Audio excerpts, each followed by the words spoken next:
WOVU LP, Cleveland.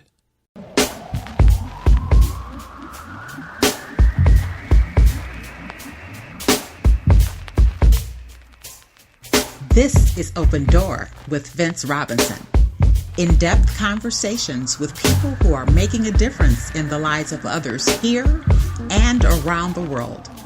Culture is at the heart of who you are. Know your culture, find yourself on Open Door with Vince Robinson. Great dawning. Welcome to another edition of Open Door with Vince Robinson. I am privileged to have a very special guest this morning. His name is Hilton P. Murray. He is a retired marketing and advertising executive. He had his own company, HPM Consultants, Inc., and now he is living his life full-time as an artist. I had the pleasure of collaborating with him on a project that was done by the Sculpture Center of Cleveland, and he provided a fantastic work of art for an exhibition that took place over the summer. And now he is continuing his work. His work is fascinating, and those of you who view this on YouTube will get to see some of his works as well as those who see it on Facebook. So welcome to Open Door, Mr. Hilton P. Murray. Thank you, Vince. I'm glad to be a part of your show. Yes, I'm glad to have you as a guest, and I just want the folks to know, again, I said it was a privilege, and it is. I'm just so blessed that I can have conversations with people like you, and I certainly hope that in the course of our conversation, they will learn something that will be edifying to you. Your success in marketing and advertising speaks for itself. You know, I look at some of these clients, Miller Brewing Company, White Castle, Whirlpool Corporation, Ohio Lottery Commission, Sherwin-Williams, United Way, our alma mater, Kent State University. I mean, you've done quite a bit. I was also surprised to learn that you've been on the planet for 8 decades. So I'm sure you have a lot of stories to share with us. So why don't we start with your upbringing? You moved to Cleveland, Ohio as a child from Laverne, Alabama. What was the impetus behind your relocation from there to here? Well, mainly after World War II, my father was in the campaign in Europe in the Army, and after returning from the war, he returned to Alabama, and he just couldn't see a future for him or his family there. So upon returning, he decided to move, and he came north, like a lot of African Americans. He went to Buffalo, New York. He went to Detroit, Lorraine, Oberlin, and for some reason, being a small town person, he settled on Elyria. Okay. It felt right. Yeah, Elyria was a better fit for him than Cleveland, obviously. Yeah, yes, a little bit. Okay. And what did he do after he served his time in the military? Well, mainly he worked construction. He moved to Elyria with a wife and his 3 children, and found a job in construction. Even though at that time there was a lot of jobs, as you know, in the mills, the National Tube, Ford, General Motors were kind of industries in that Lorain County area. But he, for some reason, liked working in the elements, and by that meaning construction, and that's what he spent his life doing, working construction and taking care of his family. Yes. So many parallels in our lives. My mother's side of the family is also from Alabama, and my grandfather moved to Ohio because there was someone who had wrongfully accused him of a crime that he didn't commit, but anyway, he had to get away. So he came up, settled in Massillon, and then he ended up working in construction until he retired. That's absolutely fascinating. I have to ask this question in light of the fact that you grew up in Elyria. Did you have any encounters with Toni Morrison? Not really. I mean, we were aware of her, but no, it wasn't. She was just a name, if you follow my drift, but and a very, very important name. So, but no, she was a little ahead of me. Okay. Okay. So All right. Well, I said 8 decades. I don't know how old she was, but it's just fascinating to think that at some point, it's like folks who lived in Cleveland during the time of Langston Hughes. They didn't necessarily know that he was going to blow up the way he did, but they had those encounters with him nonetheless, and they can look back at it and say, hey, I was at the Woolworths and Langston Hughes was right down the counter from me sipping on a chocolate shake. I hear you. Yes. I hear you. Yes. So you went from being in Elyria to launching a career in marketing and advertising. Tell us about the genesis of that career for you. I guess the biggest thing was this, is that I was very fortunate when I came to, let's say, Elyria. I was nurtured by the Elyria educational system. That's elementary, middle school, and high school. And somehow some of the teachers there saw this gift supposedly that I had in the arts. And so they constantly, said that, one day, Hilton, you're going to be a great artist, to all that kind of stuff. And so from being nurtured there on, I ended up, as you say, really in the beginning, I did the research when I was in high school to go to the premier schools, which was Pratt in New York, and also Rhode Island School of Design. Those were the two premier schools at the time when I was in high school that I wanted to go to. But being from a small southern town, my parents could not see their son, number one son. That's a family of 3. I was the oldest, then there was my brother, then my sister.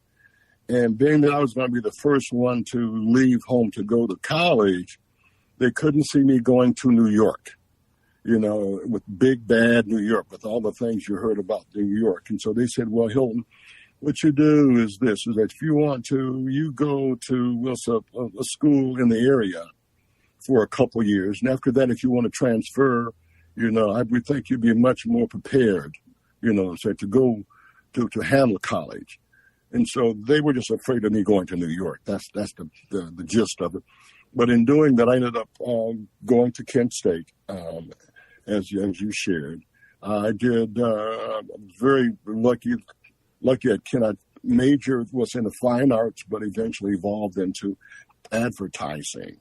And after getting we'll just put it like this: in my last class of the area that I focused in, which was advertising and graphics in college, I was approached by my instructor, a guy named Robert Short. And he approached me and he said, Hilton, what do you have planned after you get out of college? And I said, back in those days, Vietnam was the going word, meaning you either went to college, became a teacher, or you went to Nam. And so I told him those were my options. Either if I didn't get a job teaching, I'd be going to Vietnam. And he said, I have a better idea. And I said, well, please share. He said, I have an idea. I want to start a graduate program to instruct people how to become a creative director. He said, everybody thinks they're a creative director. It can be a writer, a photographer, an illustrator. Everybody's a creative director, but see, they don't have the tools to be a creative director. And I'm listening to my professor, right? He said a creative director should be a person who has expertise in a number of areas, but not necessarily knowing how to do everything. For instance, I said, okay, for instance. He said, for instance, if you're a creative director and you have a client, and the client wants you to work on a project for him, in order to work on his project, you have to be sensitive to certain areas of expertise. For instance, if you're going to do a TV commercial, you should know about television, you should know about film, you should know about photography, you should know about writing, but also you should know about good design. And by knowing all of these things, you will know what's the best process to use for that said client. And being a graduating senior, it sounded great to me, because I'm getting out of school. I think I have a pretty good grasp of one area, but not realizing that there's a lot more to it than what I thought. And what he did was he brought all those entities into a graduate program, whereupon that's what I worked on for my MFA, my Master of Fine Arts degree. So I studied those, photography and film and television and graphic design and art history and advertising history. And so when I finally got out, as you said, I was totally qualified or overly qualified for the jobs that I approached. So that's kind of how, and all of that, as you say, stemmed from Kent State University. And I figured I was lucky enough to get the kind of education, Vince, that I couldn't have paid for. You know, I wouldn't have learned, you know, anywhere else in the country, I might not have learned that. Now, I think I might have learned it possibly, as I said, so Pratt, Rhode Island School of Design, those kind of places. But in the Midwest, you know, I wouldn't have thought I could have learned any of that stuff. But in doing it and learning it and getting a master's in it, I was overly prepared to go out into the world and compete. Because when I was overqualified. So in the beginning, how it worked was this: I would send out, you know, resume letters on my resume and get all kinds of positive responses. You know, and then I would call and I'd speak with the person who was doing the hiring at one of these major agencies in Cleveland. And they said, "Oh, got your resume? Sounds great. Please come right on up. You know, we want to meet with you." Da-da-da-da-da. And by the time when I got there and walked through the door, all of a sudden those expressions of job possibilities, you know, kind of disappeared. And then when it really hit me, as I went for an interview in an agency, and the guy that was going to interview was basically saying, you qualified for my job, you know. And then it dawned on me that it wasn't going to be easy getting a job in advertising for a person of color. So what I ended up doing was dumbing down my resume, you know, all that stuff that I'd learned, forgot about all that, and just made a very simple resume and submitted it, and ended up got my first job at TV3, NBC, as a graphic designer in their art department. Okay. We're going to talk about the graphic design aspect, because I noticed that your MFA is in graphic design, and you enumerated a few things that could be tied into that program. So I want to dive a little bit into that and talk about your career in television. I'm sure that Channel 3 was a great place to start, and I'm sure that when you were there weren't a whole lot of us there. So I can imagine that was quite an entry point for you. Fascinating conversation. You're listening to Open Door with Vince Robinson on 95.9 FM WOVU. My guest this morning is Hilton P. Murray. He is an artist, and he is a retired marketing and advertising executive. We're going to learn more about him when we come back in a minute. WOVU 95.9 FM, we are here for the community. It's called Our Voices United. And we're united to give you all the information from sports, music, gospel, mental health, financial literacy, anything that you need, we got it here at WOVU 95.9 FM. Don't forget to download our app right now. Go to your mobile app store, download WOVU. Put it on your phone. This is one of the reasons why you need to listen to us. We are the community. We're for the community. I am your music director, DJ Chris Towles. And thank you for listening to WOVU 95.9 FM. Hi, this is Wanda Harris from Warrensville Heights, Ohio, and you're listening to the best radio station in Cleveland, WOVU 95.9 FM, Burton Bell Carr Community Radio. Welcome back to Open Door with Vince Robinson and my guest, Hilton P. Murray. His company, HPM Consultants, has been sunsetted, but I'm sure that there are clients out there that are still thriving from what you did for them days ago. But now you have shifted gears, and now you are living life as an artist, and the fantastic creations that you make out of something that is so prevalent these days. I was thinking about this before we started the interview, because I got some cardboard laying around in the house, and I'm thinking he might want to use this, or I'm going to save it for you, Hilton. If you're interested, I'll make arrangements to drop it off for you so that you have some material to work with. But welcome back to the show. Well, thank you, Vince. So I was looking at your bio, and I noticed that you have an MFA in graphic design for television. And you just shared with us a few moments ago that one of your first major jobs was at Channel 3, and you were doing graphic design for them. You also mentioned that there were some other things that were part of your curriculum when you were at Kent State University in the master's program. I was just curious, why did you gravitate towards graphic design? And I'm asking this because I'm a photographer, and I know photography was one of the things that you dealt with. So why graphic design? Well, in a way, at the time, it just seemed the easiest, not the easiest, but a way to make a living.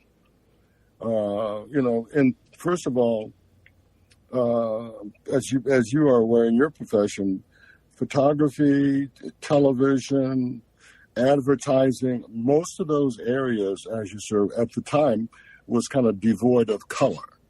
There wasn't a lot of people of color in these areas, and it wasn't very easy to get involved. And I think when I was maybe a sophomore in college, you come to this fork in the road where you have to decide what you want to major in. And at the time, I kind of did a little research on being a teacher, being a quote unquote a full-time artist, and going into graphic design, which was kind of geared toward advertising. And what happened was is that I've never heard of a quote unquote successful, for the lack of a better term, artist, meaning one that could earn a living on his or her art. I did the research at the time, and there wasn't very many of them. I couldn't find one. But I did find where people could earn a living, doing graphics or in advertising. And then somehow I kind of morphed that into graphics and television and photography and film, all those kinds of things. And you see where my thing was basically this, is that I wanted to earn a living. And I think the easiest way for me was back then, it wasn't really easy, was just graphics and advertising. That just seemed to be a way to earn a living. Okay. And in terms of graphics, how did graphics, how were they exemplified in television? And I'm just reflecting on and being involved in television way back in the 70s, and the graphics were really basic, and they had character effects generators that would enable you to put things on the screen. And again, things have come a long way since then, and now you can do graphics on a computer with software and all of that. But how did graphics figure into the operation of a television station? Well, as you know, TV is a visual medium, and it depends on what you as a designer could do with it. In my case, I use all those tools that I have to, so to speak, elevate what one sees. Now, whether it's an animation, an introduction to a show, or it could be advertising for a potential client for the TV station. I did those. And again, I was fortunate enough to get in where I could touch on a lot of those basic skills. I could use photography to shoot, not just any photograph, but an exceptional photograph. And just because you shoot a photograph doesn't mean you know how to crop it or how to use it. See, that's where all those other disciplines come in. It's how the quote-unquote creative director is able to use whatever means he sees fit to get the best visual for his or her client. Yes, and I would also imagine that you had an awareness of colors and different font types and how people perceive those things and how those things could actually motivate people to buy, or just take an interest in whatever is being presented to them. Yeah, that's like I said, that's all part of the so-called language of advertising. The copy, the look, the colors, the marketing strategy behind it. It's all kind of rooted in I say basic good advertising. And what I did, and again, not to, I was very fortunate to use all those tools that I learned to win numerous awards.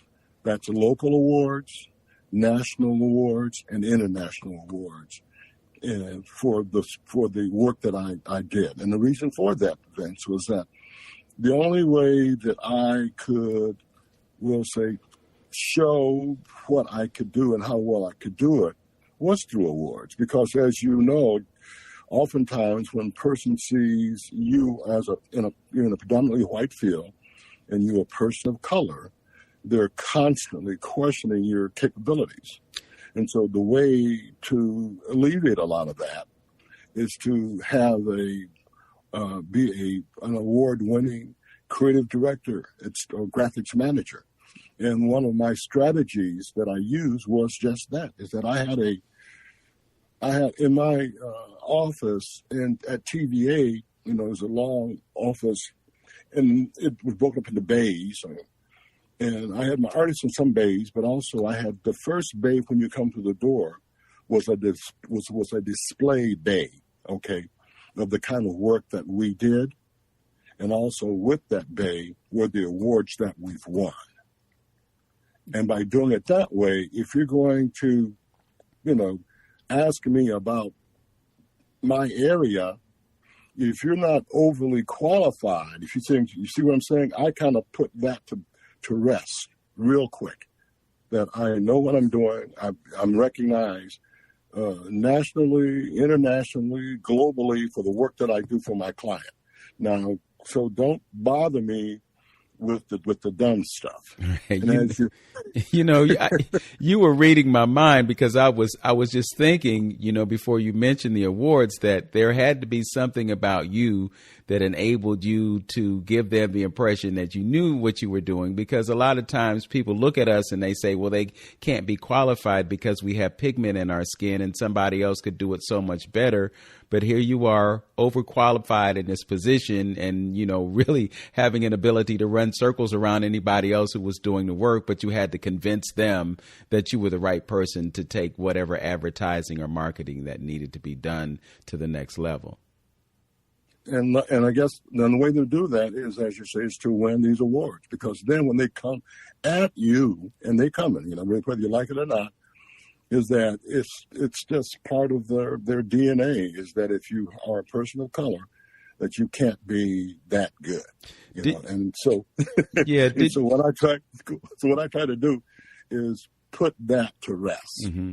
Did you ever encounter any situations where someone looked at you and said he can't possibly be the person for the job? Like I said, those rejections that I got when I applied to the ad agencies in the Cleveland area, those were mostly based on that. Okay. Because, they were just, once they found out that it was just, the doors were closed. And for some reason, like I said, when I dummied down my resume and just wanted a basic graphic design job, I was fortunate enough to get a job at TV3 as a graphic designer. Yes. And that was great for me because, we're on the outside looking in. You don't know what's going on behind the closed doors, right? And so once I got in, and the art director and I developed a really, really good rapport. His name was Bob Jasanis. He was the art director of Channel 3 at the time. And we, he knew that I could do the job. And he promised me when I got hired there that, Hilton, if you come with me, I will send you to New York in 9 months. You can stay with me for 9 months. I'll send you to New York. That's where you want to go, right? I said, definitely. And so in about 8 months, I got a call from Channel 8, looking for an art director. And I spoke with Bob about it. And I said, Bob, I don't want to really go over there because, you promised me that you're going to send me to New York next month, And he said, well, Hilton, it's always good to just go and listen. It doesn't hurt to listen. And so I went to TV8 for an interview there for the art director's job. and they made me, an offer. So I comes back to TV3, and I said, Bob, this is what they offer me: a hire, fire. I'm getting X amount of dollars. I have my own budget, et cetera, et cetera, et cetera. He said, well, Hilton, that's a really, really good deal, I said, but I want to go to New York. He said, well, if I were you, I just go ahead and take the job. You can always go to New York. I can still call you in 9 months, whatever, and say, hey, I got a position for you to go to New York. I can still do that for you. So what ended up happening is that I ended up taking a job at TV8, as the art director there. And about a month or so later, I get a call from Bob saying that he is retiring from the art director job at TV3, and would I want to apply for that job as art director of TV3? And I said, Bob, I just moved over to TV8, and you're asking me, do I want to come back to TV3? And I said, I know all the guys there, and, began realizing the situation. It would be a walkout, having a Black art director come back to TV3. The guys have been with him for 3 years, 4 years, 5 years, and I've been with him for like 8 or 9 months. I think they would rebel, against having a Black person come in, and all of a sudden, who was there. Yeah, I'm your boss now. Yeah, I'm your boss now. Yeah. See, I think they would have left. See, that's not going to fly. Fascinating. Yeah. I got a quick story about Channel 3 when we come back. Obviously, your experience was much better than mine, but we'll tell the listeners when we come back. You're listening to Open Door on 95.9 FM WOVU with Vince Robinson. My guest this morning is Hilton P. Murray. We'll be right back after this.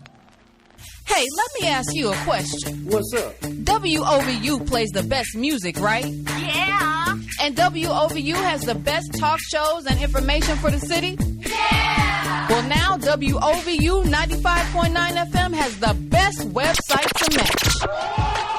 So right now, go ahead and log on to WOVU.org and see exactly what I'm talking about. I know that's right. You never have to guess what's going on WOVU 95.9. Log on to the homepage and see exactly what's playing right now, every day, 24/7. Oh, yeah. You can find the program schedule, events going on around the city, and check out who's who at WOVU. You already know what it is. So do me a favor, pull out your smartphone, your laptop, your desktop, your tablet, log on to WOVU.org right now. Can you do that for me? I got you, fam. WOVU 95.9 FM, the best radio station, now has the best website. Okay.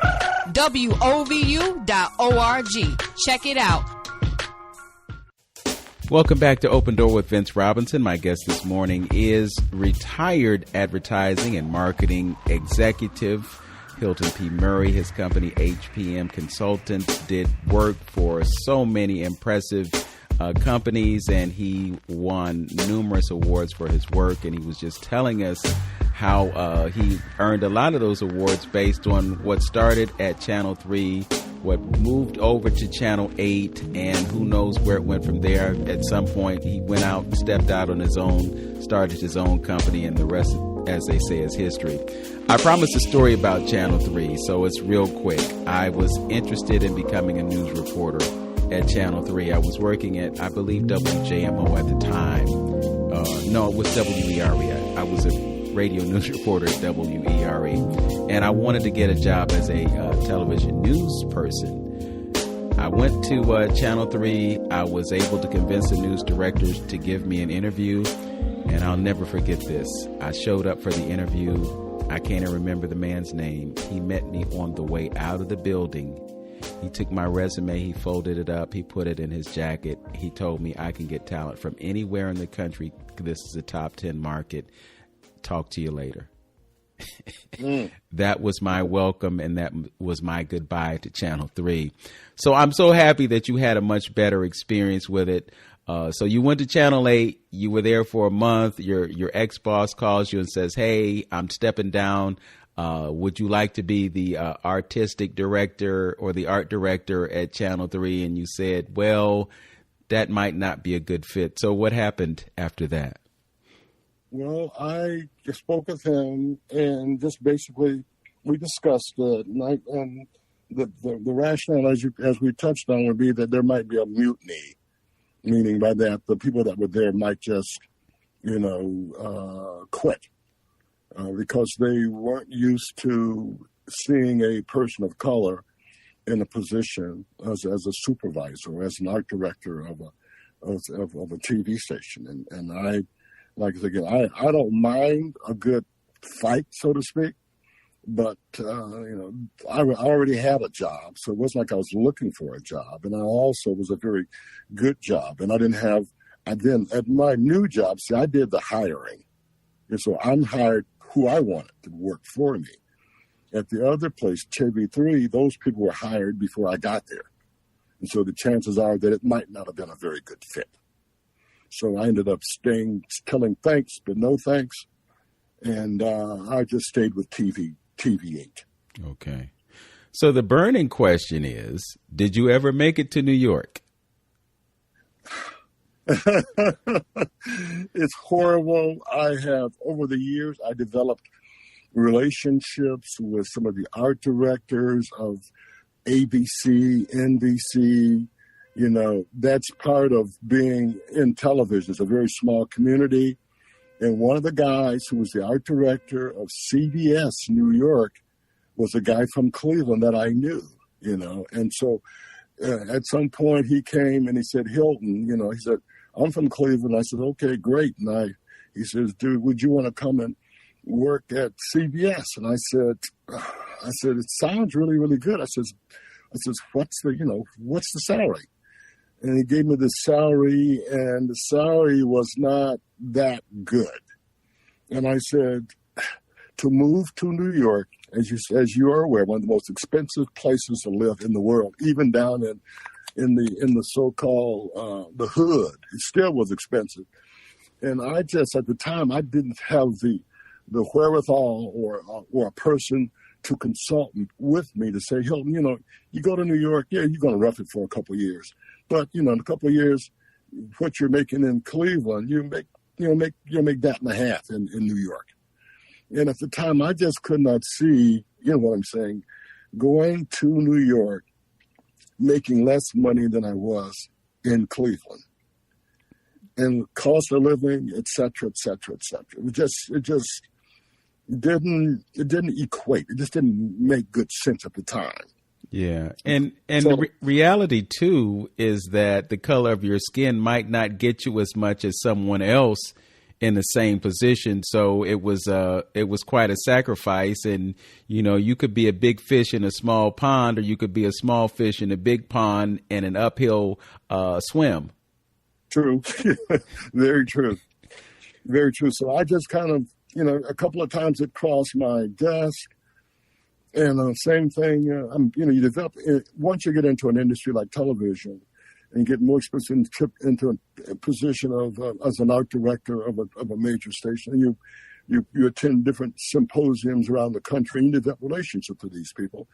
And they will actually come, hey, Hilton, why don't you come to ABC with me, man? Come to, and I just, at the time it sounded good, but also, it's sometimes better to know what you're dealing with than the so-called unknown. And New York, is beautiful. And again, if I had gone in the beginning, I probably would have never left, right? But for some reason, I just couldn't get there. I just, timing, money, et cetera, et cetera. Yeah. I don't know. Well, the other thing that happens with us is that some of us are blessed to be able to spread our wings and make it to places like Los Angeles and Chicago and New York. And then the reality of life kicks in and we end up seeing our parents into their next phase, and we end up coming back to Cleveland. So I'm imagining that you spared yourself having that experience. So when it came time for you to see your parents to the next realm, you were already here and didn't have to return. Exactly. That's one of the byproducts of sometimes being lucky and just not knowing, at the time. Mm-hmm. So you worked at Channel 3, you worked at Channel 8, and at some point you decided that you wanted to strike out on your own. Can you talk about your transition from employment into entrepreneurism? Well, usually what happens, Vince, is that there's a thing called the concrete ceiling. You know, when you're doing your best, and for some reason, even doing your best, it's just not very well received, regardless of how well you think you're doing. And what happened was this, is that, you know, I'm winning awards for my company, for my station, and then I am getting, you know, incremental raises, which is not bad, but there's a undercurrent of, you know, whatever you do is just not going to be enough. And what happened was this, is that I developed a relationship with a psychologist out of New York in one of these convention groups that I was involved with. And I was bemoaning to him saying, you know, I don't understand it. You know, I said, my department, we're doing really, really well. We're winning awards for the station, and da, da, da, da, da. We're doing this, we're doing that. But in spite of all of that, you know, it's still not being received well. They still are not getting it, you know. And he said, well, he kind of laughed at me. He says, Hilton, he said, you know, he said, it's not that complicated. I said, what do you mean? I said, I'm catching all kinds of strife and, you know, getting beat up, so to speak. And he said, well, you must take into consideration the area that you're in. He said, you're in television. I said, yeah. He said, he said, well, Hilton, you know, television, everybody in television, there are not a lot of bright people in television. I said, pardon? He said, think about who your immediate supervisor is. What is his or her background? Are they college graduates? Most of them are not. He said, how do they get their jobs? Usually by some friend, you know, someone referred them to it. So basically, you're trying to push a wagon up a hill with a rope. He said, you have two choices. He said, one choice is that they're not going to change. The industry that you're in, they're not going to change. Or you can leave and do your own. Start your own company. Do what you want to do, as opposed to, you know, beating up yourself trying to satisfy them. And so I said, I will give that some thought. So then I went back and then started thinking, you know, and then analyzing the situation that I was in. And he was pretty much right, you know, that regardless of who you're working, if you're working for certain people will like your work and certain people won't like your work, regardless of what you do, regardless of the awards, credentials, et cetera, et cetera. So I thought about it for a while, and I said, you know, he's right. So at that point, then I started preparing myself to leave. And so what I ended up doing was putting together a business prospectus of the business that I wanted to start. Then I started shopping around Cleveland. And I was lucky enough to meet a guy named Gnarly Roberts, who was a McDonald guru. He owned about 8 or 9 McDonald's here in the Cleveland area. And he was the first one that brought in the so-called black McDonald owners. He was key in that. And for some reason, he knew the language. You know, he knew advertising. He knew business. He knew what I was dealing with. And so I approached him, and I approached a lot of folks, and they'd always say, oh, well, I'll get back to you. But he said the same. He said, I'll get back to you. I said to myself, yeah, I've heard that before. Mm-hmm. And so in about a month or so, he got back to me. Okay. And he said to me, he says, what are you? He said, I see what you're trying to do. He said, at McDonald's, we might have a similar goal. And he said, what do you need? And I gave him my budget. He said, when can you start? And I said, well, I got to get back to my TV station people and tell them that I'd like I'll leave in about a month. He said, well, go check it out. But yeah, you got your office, you got your funds for this, da da da da da da da, and we're partners. And so out of nowhere, dude, this guy, Gnarly Roberts, was just God sent. Yes. And so when I finally went back to what was interesting, I went back to my TV station, went to my media supervisor, and I said to her, knowing that I was going to be leaving in about a month, right? I said, I'd like to take a sabbatical. She said, a what? I said, a sabbatical. I want to go out and study, the trends in television, et cetera, et cetera, et cetera. She looked at me like I was crazy. And she said, no, you're not going to get us. Can't give you a sabbatical or do that. I said, well, here's my letter of resignation. Thank you. Yeah, sometimes those conversations are hard conversations, but they're life-changing. And I'm glad that you made that decision because, like we said earlier in the show, the rest is history. We're going to talk about your career as an entrepreneur, but we also want to shift gears and talk about your artist life before time gets away from us. So we'll do that when we come back. You're listening to Open Door with Vince Robinson on 95.9 FM WOVU, Burton Bell Car Community Radio. We'll be back with more from Hilton P. Murray after this.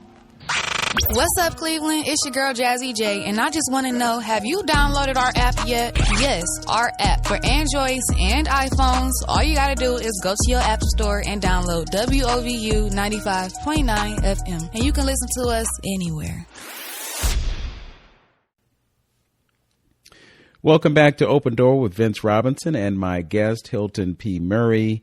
He's just given us quite a bit on what it was like to start a career as an art director in television here in Cleveland, Channel 3, Channel 8. And he met somebody named Gnarly Roberts, and he gave him an offer that he couldn't refuse. So after a conversation with his boss that went nowhere, he submitted his letter of resignation. Pick it up from there. Well, it was, again, in the beginning, it was a little tough, but tough is nothing unusual, as you know, for starting your own business. But I was lucky enough to have Gnarly, but also I kind of beat the bushes. If you go out there, you look for it, and you're on it 60, 70 hours a week. And so eventually we ended up getting some clients. People started wanting our services. And also during that same time period, I started recruiting my team, my employees, the people that work for me. And in doing that, you hire what you don't have. I'm not a writer. I figured that I was going to have to do. So I needed salesmen, I needed graphic designers, I needed writers, I need, et cetera, et cetera. So I ended up starting with about 2 or 3 of us, eventually getting as large as about 11 to 14, depending on who the client was at the time. And it's just work. And what's great about it, the education I got at Kent State University, the experiences that I had at Channel 3, the experience that I had at Channel 8, I think all prepared me for dealing with clients. And that's what I ended up doing. I ended up going after, local contracts, state contracts, anywhere where I feel I could make a profit, I went after them. So the result of that is that you continued to earn awards. You earned international awards such as the Astor Awards, the Marcom Award, the Telly Award, Summit Award, and the Communicators Award. So you were doing quite a bit, and you were still effective in what you were doing. Just for the sake of those who are listening and might be interested in having some type of a career in marketing and or advertising, can you offer any advice to them? I think the best thing is just to do your research. You know what I'm saying? If you can go to school where that's one of the marketing areas, that being one, Two is that you got to put in more time in the research of what you think you want. And also, for instance, one of the things that I learned when I was at Kent State, now, my last, as an undergraduate, we had there were about 10 of us who were the so-called best in advertising and graphics in my undergraduate class. And my last day, the teacher, the instructor came and said, you guys all did well. You got your degrees, you got your grades, you all did real well. And then he asked the question, what do you plan on doing after you leave Kent State? And of those people, there was me and another friend of mine who were the only two blacks in that whole class of 12. And he went around the room and he asked, so-and-so, Bob, what are you going to be doing? Well, I got a job with my father. I got a job with the friend of the family. I got this. I got everybody in that group, had jobs before they even left school. The only two people who didn't have jobs was me and the other African-American friend of mine. And the rationale, what I'm getting out of that is that these kids knew ahead of time they started looking for jobs, or they had jobs. We were there to get an education. The job was an afterthought. And so that's what I got out of that one class, is that to do well in the class is great. To get the best job, the best grades on different projects and things is great. But there's more to it than just doing the work in class. You got to do the research to see, okay, what are you going to do after you get out of this class? Yes. And you got to start. Yeah. If my memory serves me correctly, when you were looking at your possibilities, you saw either Vietnam or teaching. That's it. Yeah, those were not great choices for me now. Yes. Somebody else, it could have been the greatest choice in the world, but it wasn't what I went to school for. It wasn't what my interests were at the time. Mm-hmm. I wanted to go into advertising, marketing, graphics. Yes. That's what I wanted. But like I said, the choices that I had was Vietnam or just being a teacher. Now, nothing's wrong with teaching there. If that's your call, great. At the time, it was not my call. So it was Robert Short that opened your mind to other possibilities and expanded that idea of what you could do with what you were learning. Exactly. And I'm indebted to that. Think about this, to feel that you're able to earn a living, and a good living, for the rest of your life, due to a person in school who had the vision to share with you or saw something in you to select you for a program, which wasn't anywhere. It wasn't written in a book. I could have researched. I would have never found it if I hadn't had Robert Short. And it was his program that he designed. Mm-hmm. So at a certain point, there was an artistic side to you, and I'm just assuming, I could be completely wrong about this, but as you were growing, you knew that you had some type of artistic talent. You ended up going to a university and getting a degree, MFA in graphic design, and your BFA also. But then you worked at a television station and in another television station. I'm just wondering what was happening to you as an artist during all this time. I think I was using the tools that I had for the specific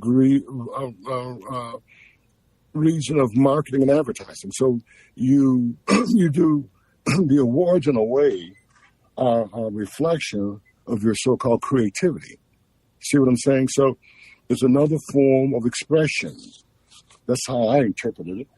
And in doing it that way, I was able to, get my positive vibes or whatever from doing those kinds of things. But so in doing it like that, the energy that I would have spent, toward quote-unquote fine arts, I just used it in another level. I took it to graphics and advertising.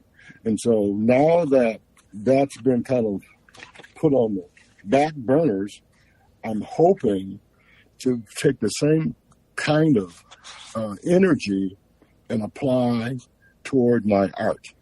And that's my goal now, is to take my art to that same kind of level. You know, to go after global recognition, national recognition, et cetera, et cetera. That's one of my goals. Okay. And, so when did it happen that you said, okay, I've done all this, now let me focus on being an artist? Probably kind of. It started off with baby steps, like I'd say maybe about 10 years ago. I was being harassed by some of my art friends to say things like you touched upon. They're like, hey, you do that okay, but when are you going to get back and do some art? Why don't you do your art? Where's your art? They kept ragging on me with that all the time. And I just started, I said, I'm a little busy. You got to take care of, as you know, in business, you got a whole bunch of responsibilities, taking care of family, friends, you got housing, you got bills, you got education, you got kids in college, et cetera, et cetera, et cetera. And so at some point, those excuses kind of wore out. And my guys started beating up on me. So I'm like, yeah, you done that, but when are you going to get back to your art? And then I started about 10 years ago. I took a couple of courses. I went to some of the CIA, Cleveland Institute of Art, went down to Cleveland State University, took some, courses there. And interestingly, taking a few courses, I was taking, for the lack of a better term, baby steps, just kind of what I wanted to do with it. But eventually what happened is that then I started getting really good feedback from some of my professors. And they kind of liked the direction that I was going. And I kind of liked the direction that I was going. So that started, building up on itself. And so then I started getting, a show here. I got a show down at Kent. I got a show down at Cleveland State, one-man show at Cleveland State. Got another one-man show down at Youngstown State University. And I've been doing it, but not to the depth that I'd like to. But in doing what I'm doing, I'm getting positive feedback. And so then it dawned on me, I should just kind of get serious about this stuff and really put forth a serious effort. And so that's how I see myself now. Mm-hmm.